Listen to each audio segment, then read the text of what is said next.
Welcome to Invisible Iceberg. I'm Bernie Rayno. On today's show, Dr. Joel Myers and I share the untold story behind the sinking of the Titanic and reveal how weather played a major role.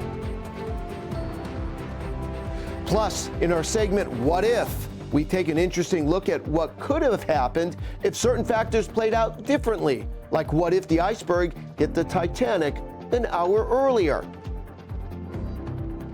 And are today's cruise ships in danger of hitting an iceberg, especially with our current warm period? We'll let you know.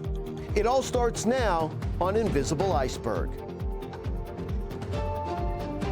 500 books and dozens of movies have explored the Titanic's tragic tale.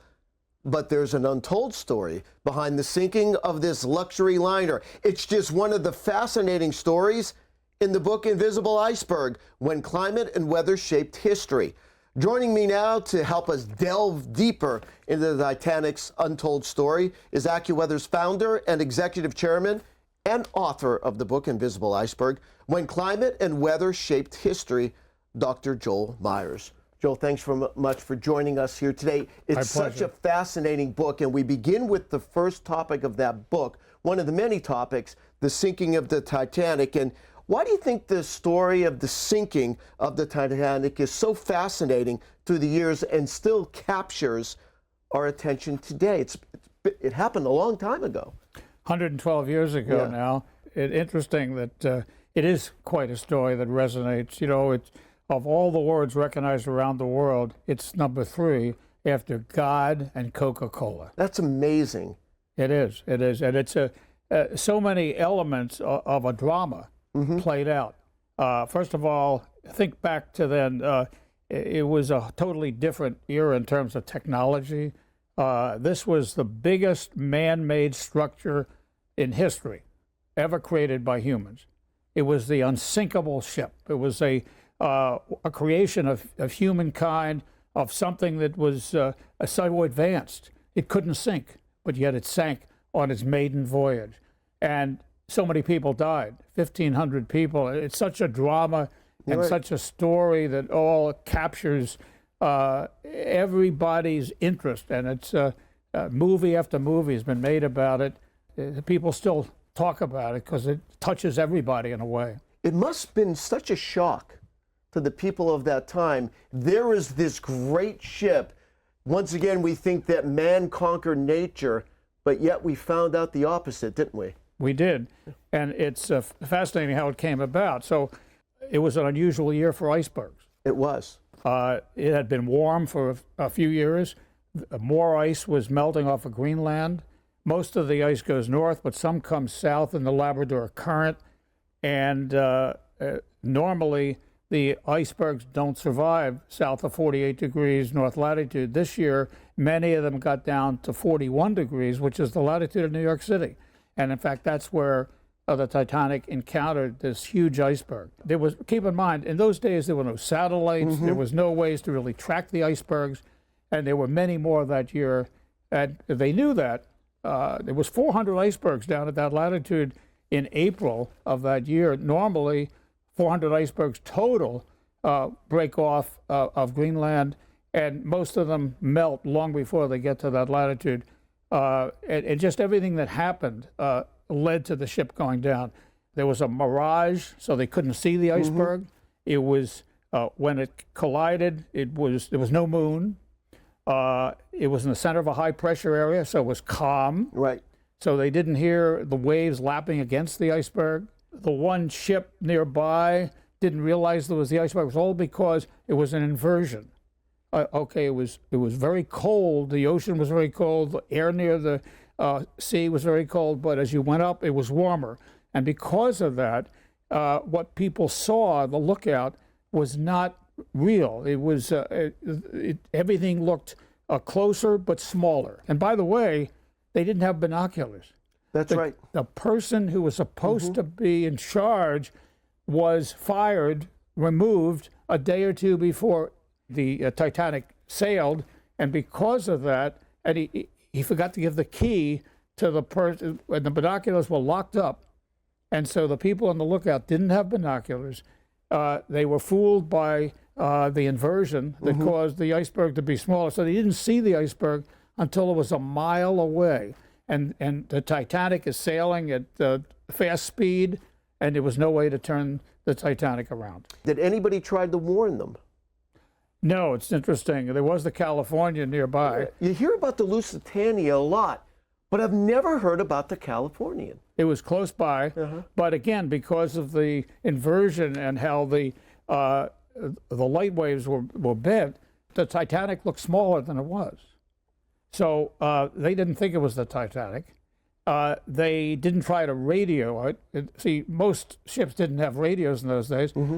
They did send pulses, lights and so on to try and communicate, but the Titanic wasn't looking for that. And so there was no communication between the two ships. In fact, when it went down, the California thought it had just sailed away when it actually went to the bottom of the sea.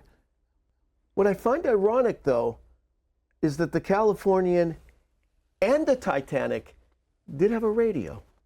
They both had radios. And they didn't They communicate. never, because of that Mirage that you talked about. So let's go back to that Mirage, because that seems like that's one of the keys to this. Explain again how that came about. What were the unique set of conditions weather-wise that caused that Mirage? You talked about the climate and the icebergs coming south, but there was a huge weather tie-in. Let's go over that again. So it's sailing west toward New York. It's in warm weather. Went through a cold front, strong winds, continues to sail, and winds up hitting the iceberg right in the center of a high-pressure area. Light winds, very cold. An hour earlier, it was 50 degrees Fahrenheit. 50 degrees, air and water. When it hit the iceberg, it was 29 degrees, and the ocean was very cold. A lot of people didn't get into the lifeboats. The lifeboats were often lowered with only half the people. It was cold. Right. They couldn't believe this big ship was going to sink. So in the beginning, at lifeboats, as they were lowering them, there was no sign the ship was going to sink. It was pretty stable. And they wanted to stay. They said, I'm better off here. I don't have a coat. I'm going to freeze in the boat.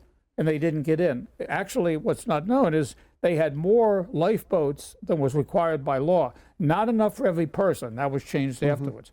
So there's so many weather impacts here and so many intrigues around this story that are so fascinating. And also the wind, the fact that that was light. Many times you can hear, if you have a big iceberg, you can hear it a couple miles away, the wind pounding against it. But they didn't have that because the winds were calm. And this was a huge iceberg, too. If it hit a smaller iceberg, it would have been okay. But actually, in fact, 4 of the watertight compartments could have been gashed and it still would have survived. But this iceberg was so big, 6 of them were gashed and it couldn't survive. They never thought when they built it, it could be gashed by 6. But everything came together to sink the ship. Probably it taught humankind a little lesson about hubris, for sure.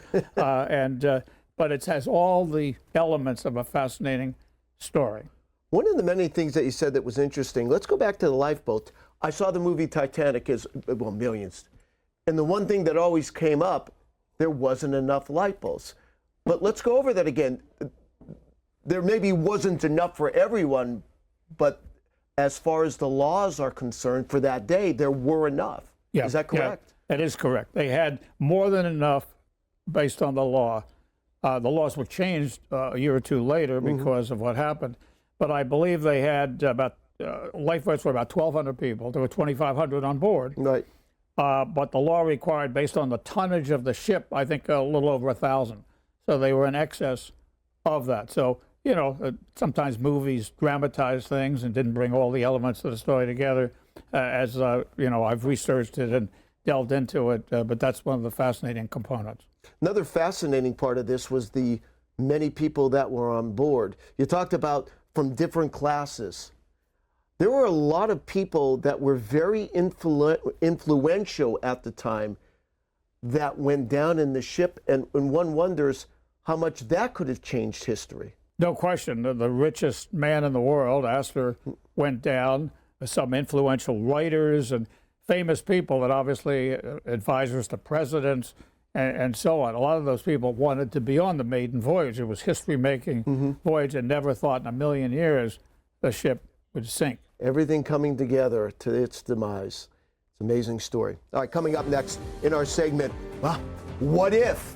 We dive deeper into the untold story of the Titanic to reveal what might have been if certain things played out differently. Like, what if the iceberg hit the Titanic an hour earlier? And later, we look at the mega cruise ships of today. Are they at risk of being hit by an iceberg, especially with our current warm period? We'll be back after the break.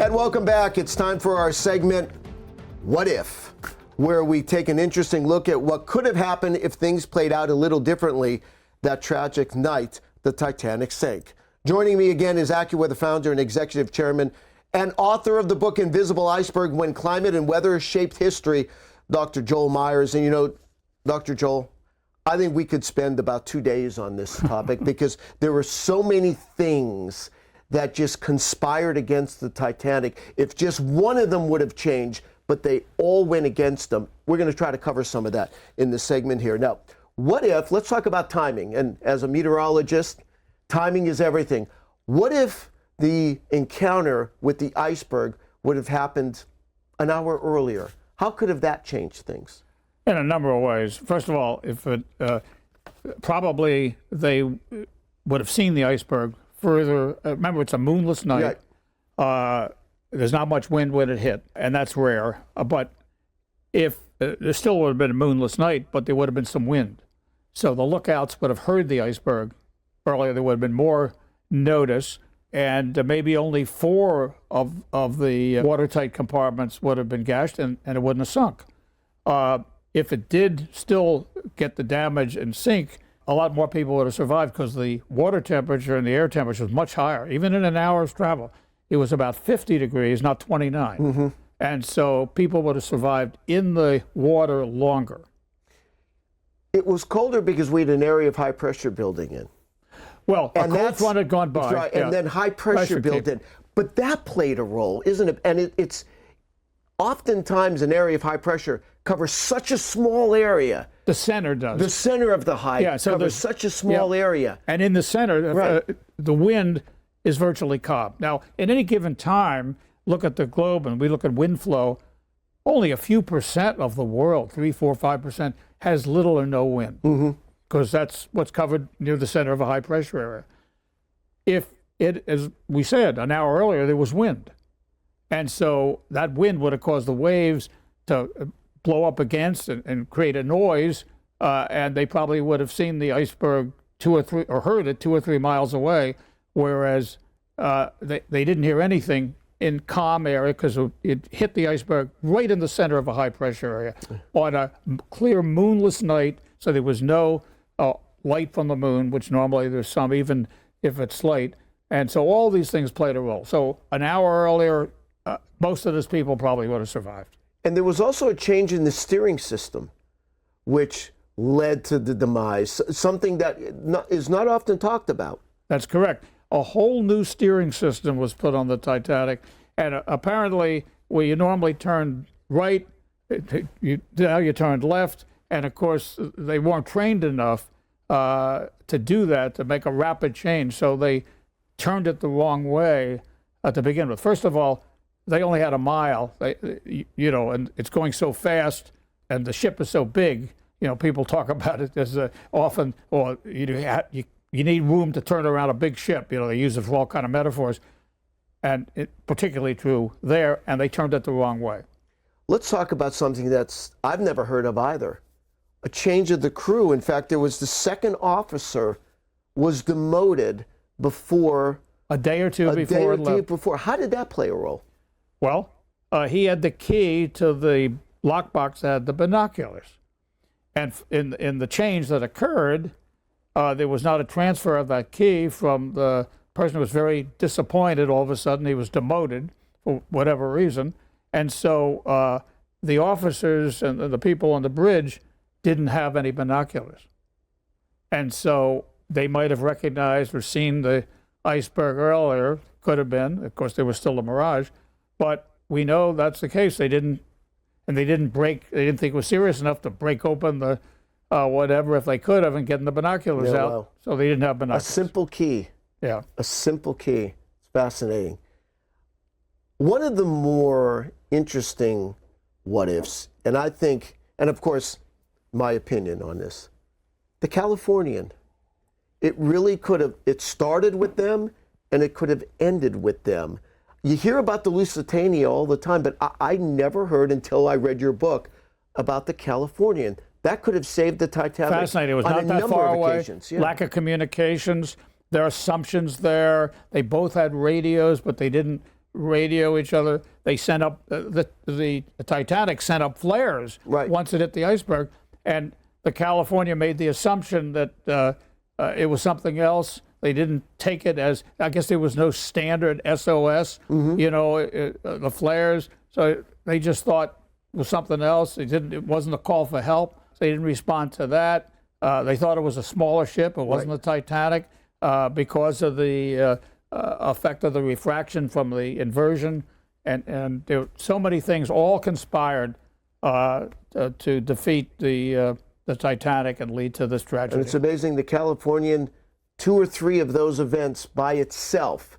So that was one of the critical what ifs of what happened on the Titanic. It happened so long ago, but yet we're still talking about it to this day. Well, we put it today, we think of it, all the technology we have, satellites to track the icebergs. None of that existed then. Individual ships reporting. You couldn't even radio back where they were because there was no communications. That radio went so far. And so it was a totally different world. Yeah. None of that information existed 112 years ago, but they just built this huge structure that was supposedly indestructible. And humans found out again that sometimes we live on the precipices and we have more confidence in things than we should. All right. Great stuff. Thanks, Dr. Joel. All right. Up next, we look at the mega cruise ships of today. Are they at risk of being hit by an iceberg, especially with our current warm period? We have the answer after break.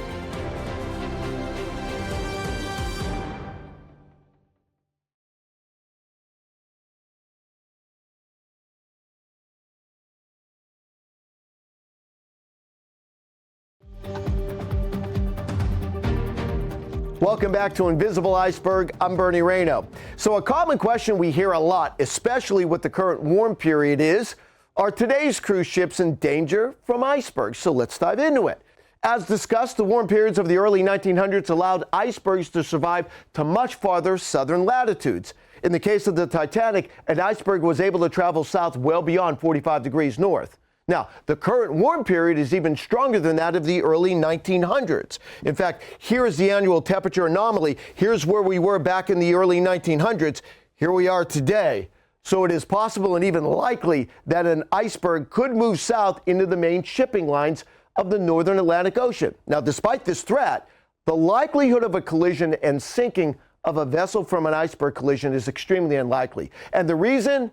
Advanced technology. Today, there is daily monitoring from satellites, flights, ships, and radar. And in addition, improved numerical models of iceberg drift and deterioration has taken the guesswork out of the location of icebergs. Now, the U.S. Coast Guard International Ice Patrol, or IIP, compiles this information into a daily report that shows exactly where the icebergs are and the amount of sea ice. Now, according to the IIP, no ship that has heeded their warning has struck an iceberg in over 100 years. That's our show for today. For more information and get your copy of the book Invisible Iceberg, When Climate and Weather Shaped History by Dr. Joel Myers, go to InvisibleIceberg.com. And a big thanks to all of you for watching. If you have any questions or comments, send us an email at questions@AccuWeather.com. We look forward to seeing you next time.